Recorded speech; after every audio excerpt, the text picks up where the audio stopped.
হামাসের সঙ্গে ইসরায়েলের চলমান সংঘাতের শুরু থেকেই লেবানন ইসরায়েল সীমান্তে নিয়মিত হামলা চালাচ্ছে দেশটির সশস্ত্র সংগঠন হিজবুল্লাহ।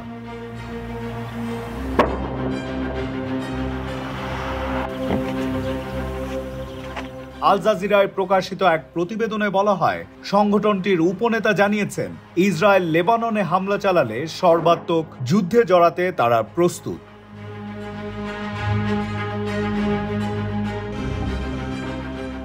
হিজবুল্লাহর উপপ্রধান শেখ নাইম কাশেম জানান, হিজবুল্লাহ ইসরায়েলকে রুখে দিতে বদ্ধপরিকর। লেবাননে যুদ্ধ করতে এলে ইসরায়েলের পরিস্থিতি হবে ভয়াবহ। তিনি আরও বলেন, ইসরায়েল সর্বাত্মক যুদ্ধ করতে চাইলে আমরাও তাদের জন্য প্রস্তুত।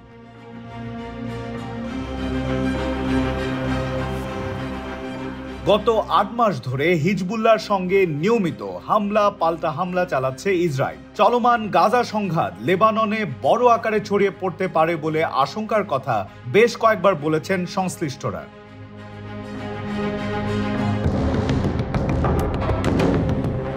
হিজবুল্লাহ প্রধান হাসান নাসরুল্লাহ বেশ কয়েকবার বলেছেন, গাজার প্রতি হিজবুল্লাহর সমর্থন চূড়ান্ত ও স্থায়ী।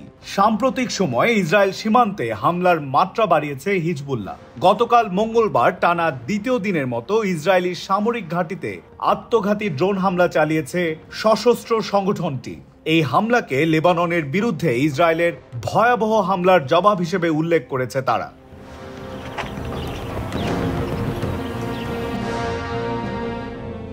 ইসরায়েলি প্রতিরক্ষা বাহিনী আইডিএফ প্রধান লেফটেন্যান্ট জেনারেল হেরজি হালেভি জানান, তারা উত্তর ইসরায়েলে হিজবুল্লাহর দৈনিক হামলার বিষয়ে একটি চূড়ান্ত সিদ্ধান্ত নেয়ার দ্বার প্রান্তে রয়েছেন।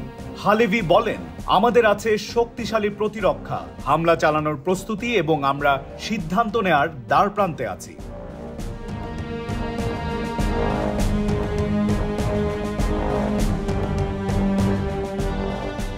২০০৬ সাল থেকে ইসরায়েলের বিরুদ্ধে লড়ছে হিজবুল্লাহ। তবে সাম্প্রতিক সময়ে এই সংঘাত তীব্র হয়েছে। এই সংঘাতের কারণে উভয় দেশের সীমান্তবর্তী অঞ্চল থেকে হাজারো মানুষ পালিয়ে যেতে বাধ্য হয়েছেন।